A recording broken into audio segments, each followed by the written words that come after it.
بعض نوجوان مجھ سے پوچھتے ہیں، میرے پاس واٹس ایپ پر میسج بھی آتا ہے، شیخ صاحب گندی عادت میں پڑ گیا ہوں، گندے ویڈیوز دیکھنے کی عادت ہو گئی، لڑکیوں سے چیٹنگ کرنے کی عادت ہو گئی، حرام کام کی عادت پڑ گئی، شیخ صاحب کوئی علاج بتا دیجئے، کوئی طریقہ بتا دیجئے۔ آؤ طریقہ بتاتا ہوں قرآن کی روشنی میں۔ گندی عادتوں سے بچنا ہے، بری عادتوں سے بچنا ہے، عیاشی سے بچنا ہے، موبائل کے غلط استعمال سے بچنا ہے۔ ایک نسخہ بتاتا ہوں، نوٹ کر لو میرے بھائی۔ اگر ہم چاہتے ہیں کہ اللہ کی مدد آئے، میرے نوجوان ساتھیوں، آپ کو اپنی جوانی کی حفاظت کرنی پڑے گی، اپنی جوانی کی اہمیت کو سمجھنا پڑے گا۔ اللہ کی قسم دل دکھتا ہے جب فجر کی نماز میں یہ چند بوڑھے ہمیں مسجد میں نظر آتے ہیں۔ نوجوان کہاں مر گئے؟ میری قوم کے نوجوان کہاں مر گئے؟ وہ رات کو 2 بجے تک 3 بجے تک واٹس ایپ پر چیٹنگ کرتے رہے، لڑکیوں سے باتیں کرتے رہے، عیاشیاں کرتے رہے، فیس بک کی ریلز دیکھتے رہے، یوٹیوب کے شارٹ دیکھتے رہے، بے حیائی کے مناظر دیکھتے رہے۔ رات کو 3 بجے تک ہمارا نوجوان یہ سب دیکھ رہا ہے، اور فجر کی اذان جب ہوتی ہے اور مؤذن کہتا ہے الصلاۃ خیر من النوم، نماز نیند سے بہتر ہے، ہمارا نوجوان بستر پہ سویا رہتا ہے۔ میرے نوجوانوں، یہ اذان کی آواز صرف 70 سال والوں کے لیے نہیں، آپ کے لیے بھی ہے۔ اور میرے رب کی قسم، آپ جب فجر کی نماز میں اٹھ کے جاتے ہیں، شیطان ذلیل ہوتا ہے، شیطان پچھتانے لگتا ہے کہ میں اس نوجوان کو کیسے روک نہیں پایا، اس کو میں فجر کی نماز میں کیسے میں روک نہیں پایا۔ نوجوانوں، اپنے آپ کو نماز کا پابند بنا لو۔ اور بعض نوجوان مجھ سے پوچھتے ہیں، میرے پاس واٹس ایپ پر میسج بھی آتا ہے، شیخ صاحب گندی عادت میں پڑ گیا ہوں، گندے ویڈیوز دیکھنے کی عادت ہو گئی، لڑکیوں سے چیٹنگ کرنے کی عادت ہو گئی، حرام کام کی عادت پڑ گئی، شیخ صاحب کوئی علاج بتا دیجئے، کوئی طریقہ بتا دیجئے۔ آؤ طریقہ بتاتا ہوں قرآن کی روشنی میں۔ گندی عادتوں سے بچنا ہے، بری عادتوں سے بچنا ہے، عیاشی سے بچنا ہے، موبائل کے غلط استعمال سے بچنا ہے۔ ایک نسخہ بتاتا ہوں، نوٹ کر لو میرے بھائی۔ قرآن میں اللہ فرماتا ہے فَخَلَفَ مِن بَعْدِهِمْ خَلْفٌ أَضَاعُوا الصَّلَاةَ وَاتَّبَعُوا الشَّهَوَاتِ فَسَوْفَ يَلْقَوْنَ غَيًّا۔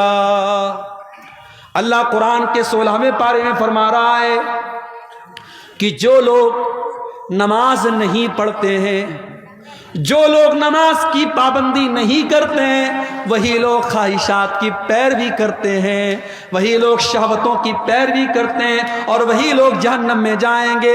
اس کا الٹا یہ مطلب نکلا کہ جو نماز کی پابندی کرے گا، جو 5 ٹائم کی نماز ہر حال میں پڑھے گا، وہ خواہشات کی پابندی سے بچے گا، وہ غلط شہوتوں سے بچے گا، وہ عورت کے فتنے سے بچے گا۔ وہ جس کو یہ رات میں فکر ہوگی مجھے صبح فجر کی نماز جماعت کے ساتھ پڑھنی ہے، وہ رات میں کوئی گندا کام کرنے کے پہلے 1000 بار سوچے گا، وہ موبائل پر کوئی گندی چیز دیکھنے کے پہلے 1000 بار سوچے گا کہ یار میں نمازی آدمی ہوں، یہ چیز مجھے سوٹ نہیں کرتی ہے، وہ بند کر دے گا، وہ نہیں دیکھے گا۔ اگر بچنا چاہتے ہو نماز کی پابندی کرو، اور یہی بات اللہ قرآن کے 21ویں پارے میں کہتا ہے اتل ما اوحی الیک من الکتاب واقم الصلاۃ ان الصلاۃ تنہی عن الفحشاء والمنکر۔ اے نبی، قرآن کی تلاوت کرو اور نماز کی پابندی کرو، نماز بے حیائی اور برائی سے روکتی ہے۔ یہ 2 کام کر لو، قرآن کی تلاوت پابندی سے کرو اور نماز پابندی سے پڑھو، پھر دیکھو بے حیائی سے بچتے ہو کہ نہیں بچتے ہو، برائی سے بچتے ہو کہ نہیں بچتے ہو۔ میرے بھائیوں، نماز کی پابندی کرو، اور نماز کوئی معمولی چیز نہیں ہے، ٹینشن کو دور کرنے والی چیز نماز ہے۔ میں مانتا ہوں اس وقت حالات بڑے بے چین کر دینے والے ہیں، میڈیا میں آنے والی خبریں، یو پی کی خبروں سے بہار والے پریشان، بہار کی خبروں سے یو پی والے پریشان، تمل ناڈو کی خبروں سے نارتھ انڈیا کا مسلمان پریشان۔ یہ میڈیا آج ہم کو پریشان کر رہا ہے، ڈسٹرب کر رہا ہے۔ آج اس ماحول میں نماز ہماری بہت بڑی ضرورت بھی ہے میرے بھائی۔ نماز پڑھو اور قنوت نازلہ کا اہتمام کرو۔ میرے نبی دشمنوں پر بددعا کرنے کے لیے قنوت نازلہ پڑھتے تھے، آج قنوت نازلہ پڑھو اور نماز کی پابندی کرو۔ اللہ قرآن میں کہتا ہے وَاسْتَعِينُوا بِالصَّبْرِ وَالصَّلَاةِ، صبر اور نماز کے ذریعے اللہ کی مدد طلب کرو۔ میرے بھائی، میرے نبی جب ٹینشن میں ہوتے تھے، پریشانی میں ہوتے تھے، حضرت حذیفہ رضی اللہ تعالیٰ عنہ کہتے ہیں اللہ کے نبی نماز کے لیے کھڑے ہو جاتے تھے۔ آج ہمیں نماز کی اہمیت پر بھی توجہ دینے کی ضرورت ہے میرے بھائی۔ اور آخری چیز، ہماری مائیں بہنیں اس امت کی بڑی قیمتی متاع ہیں۔ اس امت کی مائیں بہنیں، اس امت کی عورتیں اس امت کی بہت قیمتی دولت ہیں۔ کیوں؟ کیونکہ یہ کسی کی ماں بنتی ہیں، کسی کی بیوی بنتی ہیں، کسی کی بیٹی ہوتی ہیں، کسی کی بہن ہوتی ہیں۔ ایک عورت کے کئی روپ ہوتے ہیں، اور اسلام نے عورت کے ہر روپ کی بڑی عزت کی ہے۔ اسلام میں عورت کو پوجا تو نہیں گیا، عورت کی عبادت تو نہیں کی گئی۔ اسلام میں عبادت صرف اللہ کی ہے، مگر عورت اگر ماں ہے تو اسلام نے کہا اس کی عزت کرو، اس کے قدموں کے نیچے تمہاری جنت ہے۔ عورت اگر بیوی ہے، قرآن کہتا ہے وَمِنْ آيَاتِهِ ان خلق لکم من انفسکم ازواجا لتسکنوا الیہا، بیوی تمہیں سکون پہنچاتی ہے، تمہارے گھر کو شانتی دیتی ہے، تمہارے بچوں کو پالتی ہے، تمہارے دل کو سکون پہنچاتی ہے۔ یہی بیوی بیٹی، یہی عورت بیٹی ہے تو اللہ کے نبی فرماتے ہیں من ابتلی من هذه البنات شیئا کن له سترا من النار، جس کو اللہ بیٹی دے کر کے آزماتا ہے اور اس امتحان میں وہ کھرا اترتا ہے، بیٹی اپنے ماں باپ کو جہنم کی آگ سے بچاتی ہے۔ یہی عورت جب بہن بنتی ہے، اللہ کے نبی فرماتے ہیں جس کی 3 بہنیں ہوں اور ان بہنوں کی صحیح دیکھ بھال کرے، صحیح پرورش کرے، صحیح جگہ شادی کر دے، کن لہو سترا من النار، وہ بیٹیاں اپنے بھائیوں، وہ بہنیں اپنے بھائیوں کے لیے نجات کا ذریعہ بن جاتی ہیں۔ میرے بھائیوں، عورت کا ہر روپ اسلام کی نظر میں بڑا قیمتی ہے، مگر آج ہماری ماں بہنوں کو بھی سوچنا پڑے گا کہ آج وہ کہاں کھڑی ہے۔ آج جب ہم اللہ کی قسم انسٹاگرام پر اور فیس بک پر اور واٹس ایپ پر جب کسی مسلمان عورت کو بے حیائی میں کے کام میں دیکھتے ہیں تو ہمیں ڈبل تکلیف ہوتی ہے۔ بے حیائی کا کام کوئی بھی عورت کرے یہ تکلیف کی بات ہے، مگر مسلمان عورت کرے تو یہ ڈبل تکلیف کی بات ہے، کیونکہ ہماری قوم کی لڑکی، ہماری قوم کی بہن ہے۔ ابھی بھاگلپور میں اترا، ایک غیر مسلم، دیکھنے میں بظاہر ایک غیر مسلم لڑکا تھا، دیکھا اس کے ساتھ ایک عورت بالکل چپک کر کے بیٹھی ہے، باتیں کر رہی ہے۔ کچھ دیر کے بعد موبائل پر فون آیا میرے سامنے، اس نے سامنے والے سے بات کر کے السلام علیکم کہا۔ کپڑے سے نہیں لگا مسلمان ہے، اس کے چہرے پر جو اسکارف بنا ہوا تھا اس سے نہیں لگا مسلمان ہے، لیکن جب فون پر اس نے السلام علیکم کہا مجھے پتہ لگ گیا مسلمان ہے۔ مجھے بڑی تکلیف ہوئی کہ یہ مسلمان لڑکی کسی غیر مسلم لڑکے کے ساتھ اس طریقے سے آٹو پہ ٹوٹو پہ بیٹھ کے کیا کر رہی ہے۔ یہ حالات آج ہماری قوم کے ہیں۔ میری ماں اور بہنوں، آج آپ کو اپنی ذمہ داری کو سمجھنا پڑے گا۔ آج آپ کو بے حیائی اور بے غیرتی کے اس طوفان کا مقابلہ کرنا ہے، اس کا شکار نہیں بننا ہے۔ عورت بڑی قیمتی چیز بھی ہے اور شیطان کا بہت بڑا ہتھیار بھی ہے۔ اللہ کے نبی فرماتے ہیں الدنیا کلھا متاع وخیر متاع الدنیا المرأۃ الصالحہ، دنیا کی سب سے قیمتی دولت نیک عورت ہے۔ اور اللہ کے نبی یہ بھی فرماتے ہیں المرأۃ عورۃ، عورت پردے میں رہنے کی چیز ہے۔ فاذا خرجت، جب یہ عورت گھر سے نکلتی ہے استشرفها الشیطان، تو شیطان کا شکار بن جاتی ہے، شیطان کا آلہ بن جاتی ہے۔ اس لیے میری ماں اور بہنوں، آپ دو دھاری کھنجر ہیں، آپ کے ذریعے اچھا کام بھی ہو سکتا ہے اور آپ کے ذریعے سماج کو بگاڑا بھی جا سکتا ہے۔ اب یہ آپ طے کر رہے ہیں آپ کو کیا کرنا ہے۔ اور مردوں سے میں گزارش کروں گا کہ آپ کے گھر کی عورتیں کیا پہن رہی ہیں، کس حالت میں نکل رہی ہیں، یہ دیکھنا آپ کی ذمہ داری۔ آپ دیوس نہ بنے، آپ بے غیرت نہ بنے۔ جس بھائی کی بہن بے پردہ نکلے، جس باپ کی بیٹی بے پردہ نکلے، جس شوہر کی بیوی بے پردہ نکلے، وہ دیوس ہے، وہ بے غیرت ہے۔ اور میرے نبی نے فرمایا 3 لوگ قیامت کے دن ایسے ہوں گے اللہ تعالیٰ ان کی طرف دیکھے گا بھی نہیں۔ ان 3 لوگوں میں ایک وہ انسان بھی ہوگا الدیوس الذی یقر فی اہلہ الخبث، وہ بے غیرت آدمی جس کے گھر میں بے غیرتی کا کام ہو رہا ہو اور اس کو کوئی فرق نہ پڑ رہا ہو۔ میرے بھائیوں، بے غیرتی اللہ کو پسند ہے، اللہ غیرت والا ہے، اللہ کو بے غیرت لوگ پسند نہیں ہیں۔ اس لیے اپنے گھروں میں غیرت کا ماحول پیدا کرو۔ اپنے گھر میں یہ بتاؤ، فرق بتاؤ اپنی جوان بیٹیوں کو، یہ خالہ کا لڑکا ہے، یہ ماموں کا لڑکا ہے، یہ چاچا کا لڑکا ہے، یہ غیر محرم ہے، کسی کو الاؤ مت کرو۔ واٹس ایپ پر کسی کا سلام آیا، اپنی بہنوں سے کہنا چاہتا ہوں خبردار کسی اجنبی کو لفٹ مت کراؤ۔ وہ پہلے بھائی بن کر کے بات کرے گا، پھر دوست بن جائے گا، پھر بوائے فرینڈ بن جائے گا، پھر ملنے کی بات کرے گا، پھر تمہاری خوبصورتی کی تعریف کرے گا۔ وہ کس طریقے سے پٹی پڑائے گا تم نہیں سمجھ سکتی۔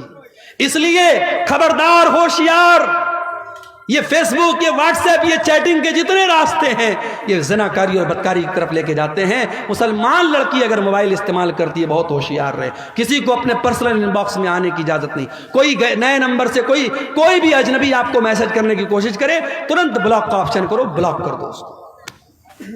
میرے بھائیوں، آخر میں یہ کہنا چاہوں گا ملک کے حالات جو بھی ہیں جیسے بھی ہیں، مگر ہم آزاد نہیں ہیں۔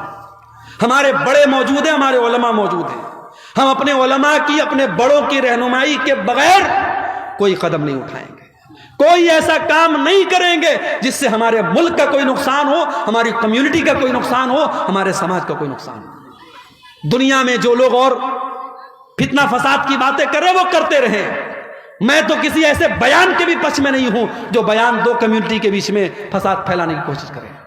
ہم امن اور شانتی کے پرتیک ہیں اور رہیں گے، لیکن ہاں ہم بزدل بھی نہ بنیں، ہم کمزور بھی نہ بنیں۔ اگر واقعی میں کوئی ہم پر ظلم کر رہا ہے تو ظلم کو سہن نہیں کرنا چاہیے، ظلم کو برداشت نہیں کرنا چاہیے، ظلم کا مقابلہ کرنا چاہیے۔ اور اگر اپنی جان اور اپنی عزت اور اپنی آبرو کی حفاظت کرنے میں کوئی مر بھی جائے تو میرے نبی نے فرمایا من قتل دون عرضہ و مالہ فہو شہید، اپنے مال کی حفاظت کرنے میں، اپنی آبرو کو بچانے کے لیے کوئی مر جائے، کوئی قتل ہو جائے تو وہ اللہ کی راہ میں شہید ہوتا ہے۔ میرے بھائیو، اپنی عزت کی بات آ جائے تو ٹیپو سلطان کا وہ جملہ یاد رکھنا کہ شیر کی ایک دن کی زندگی گیدڑ کی 100 سال کی زندگی سے بہتر ہوتی ہے۔ آپ جانتے ہیں بہار میں حکومت کی طرف سے شراب بند ہے، گجرات میں بہت پہلے سے شراب بند ہے، مگر یہ عجیب مسئلہ ہے، جہاں شراب بند ہے ڈاٹا بتاتا ہے گجرات میں شراب ایک زمانے سے بند ہے، لیکن سب سے زیادہ شراب گجرات میں پی جاتی ہے۔ بہار میں شراب بند ہے، مگر شرابیوں نے بتایا، شرابیوں سے پوچھو تو بتائیں گے کہ شراب پہلے سے زیادہ اویلیبل ہو جاتی ہے شراب پینے والوں کو۔ تو دیکھو، قانون کے ڈنڈے سے شراب نہیں رک رہی ہے، قانون کے ڈنڈے سے شراب نہیں رک رہی، کس سے روکے گی؟ ایمان کی طاقت سے روکے گی۔ قرآن کی آیت اتری کس ماحول میں؟ جس ماحول میں شراب پانی کی طرح لوگ پیتے تھے، ہر دسترخوان پہ شراب رہتی تھی، اور اسی لیے شراب اکٹھے حرام نہیں ہوئی، شراب 3 اسٹیپ میں حرام ہوئی۔ پہلے اللہ نے سورہ بقرہ کی آیت نازل کی، یسألونک عن الخمر والمیسر قل فیہما اسم کبیر ومنافع للناس واثمہما اکبر من نفعہما۔ اے نبی، لوگ آپ سے شراب کے بارے میں پوچھتے ہیں، جوا کے بارے میں پوچھتے ہیں، اے نبی آپ بتا دیجئے کہ شراب اور جوا میں کچھ فائدہ ہے لیکن زیادہ نقصان ہے، اس کا نقصان زیادہ ہے، فائدہ کم ہے۔ اب یہ شراب میں کیا فائدہ تھا؟ شراب پینے والے کہا کرتے تھے اس کو پی کر کے ہمارے اندر طاقت آ جاتی ہے، جوا کھیلنے والے کہتے تھے جوا کھیل کر کے ہم راتوں رات امیر بن جاتے ہیں۔ تو اللہ نے کہا چلو فائدہ ہے لیکن نقصان زیادہ ہے، شراب پی کے تم بہت غلط کام کرتے ہو، جوا کھیل کے بہت غلط کام کرتے ہو۔ یہ پہلی آیت اتری۔ دوسری آیت اتری سورہ نساء کے اندر، اللہ نے فرمایا لا تقربوا الصلاۃ وانتم سکارا، دیکھو شراب پی کر کے نماز کے قریب مت جاؤ۔ پھر تیسری آیت اتری سورہ مائدہ کی، انما الخمر والمیسر والانصاب والازلام رجس من عمل الشیطان، شراب، جوا اور پانسے کے تیر اور غیر اللہ کے آستانے یہ سب گندے کام ہیں، شیطان کے کام ہیں۔ جب یہ آیت اتری صحابہ کرام شراب پی رہے تھے، جیسے ہی قرآن کی یہ آیت اتری اور نبی نے آ کے بتایا کہ ایسی آیت اتری ہے، صحابہ نے اپنے گھر سے شراب کے سارے برتن نکال نکال کے توڑ کے پھینک دیے، شراب پورے مدینہ کی گلیوں میں پانی کی طرح بہہ گئی۔ آج ہمارے ملک میں گٹکھا بک رہا ہے، سگریٹ بک رہی ہے، بیڑی بک رہی ہے، بیڑی کے پیکٹ پہ لکھا ہوا ہے، سگریٹ کے پیکٹ پر لکھا ہے tobacco is dangerous to health, تمباکو کا استعمال صحت کے لیے بہت خطرناک ہے، ٹوبیکو کازز کینسر، تمباکو سے کینسر ہوتا ہے۔ حکومت چھپوا بھی رہی ہے، اس پر پھیپڑے کی خطرناک تصویر بھی بنی ہے، کینسر کی تصویر بھی بنی ہے، اور وہی حکومت لائسنس دے رہی ہے، اور بیڑی بھی بک رہی ہے، گٹکھا بھی بک رہا ہے، سگریٹ بھی بک رہی ہے۔ میرے بھائیوں، دنیا کے قانون اور دنیا کے ایڈورٹیزمنٹ کے ذریعے جو کام نہیں ہوا محمد رسول اللہ کے دور میں، جب ایڈورٹیزمنٹ نہیں تھا، جب ٹی وی اور ریڈیو کا دور نہیں تھا، صرف ایک قرآن کی آیت پر پورے مدینہ میں شراب کی ندیاں بہہ گئیں۔ ہم اسی نبی کا کلمہ پڑھنے والے ہیں میرے بھائی، ہمیں کوئی شراب کا نقصان نہ بھی بتائے، ہمارے لیے تو اتنا کافی ہے کہ میرے نبی نے شراب کو حرام قرار دیا ہے، اور میرے نبی نے کہا ہے شراب اتنی گندی چیز ہے جو شراب پیے گا قیامت کے دن جہنمیوں کا پیپ اور مواد اسے پلایا جائے گا۔ شراب اتنی گندی چیز ہے، میرے نبی نے لعنت کی شراب پینے والے پر، پلانے والے پر، شراب کے لیے جو رس نچوڑا جاتا ہے اور شراب کو جو لے کے جاتا ہے، شراب کو جو بیچتا ہے، جو خریدتا ہے، سب پر اللہ کے نبی نے لعنت کی ہے۔ میرے پیارے ساتھیوں، شراب ام الخبائث ہے، جو شراب پی لے گا وہ زنا بھی کر سکتا ہے، وہ اپنی ماں بہن بیٹی کے ساتھ بھی غلط کام کر سکتا ہے، کچھ بھی کر سکتا ہے وہ۔ اس لیے مسلمان شراب بندی تو ہمیں اور آپ کو کرنا چاہیے تھا۔ مجھے یاد ہے ہریانہ کے گاؤں میں مسلمانوں نے یہ فیصلہ کیا تھا کہ ہمارے یہاں شادی میں 1 پیسہ جہیز کا نہیں لیا جائے گا، اور لڑکی کی شادی سمپل طریقے سے ہوگی، کوئی بارات نہیں آئے گی، اور کوئی بارات لے کے جائے گا، کوئی جہیز لے گا تو پورا گاؤں اس کا بہشکار کرے گا۔ آج یہ مثال ہریانہ میں موجود ہے، میڈیا میں اس کو بہت بیان کیا گیا۔ میں چاہتا ہوں آپ کے گاؤں میں، آپ کے علاقے میں بھی اس طریقے کی تحریک چلے کہ ہمارے گاؤں کا جو شراب پیے گا ہم گاؤں سے اس کا بائیکاٹ کر دیں گے۔ آپ ایسی کوشش کریں، انشاءاللہ جب آپ شراب بندی کریں گے تو پوری ملک کے لیے مثال بنے گی۔ میرے بھائی، جو کام قانون کے ڈنڈے سے سمبھو نہیں ہے وہ مذہب کے ذریعے اور ایمان کے ذریعے سمبھو ہے۔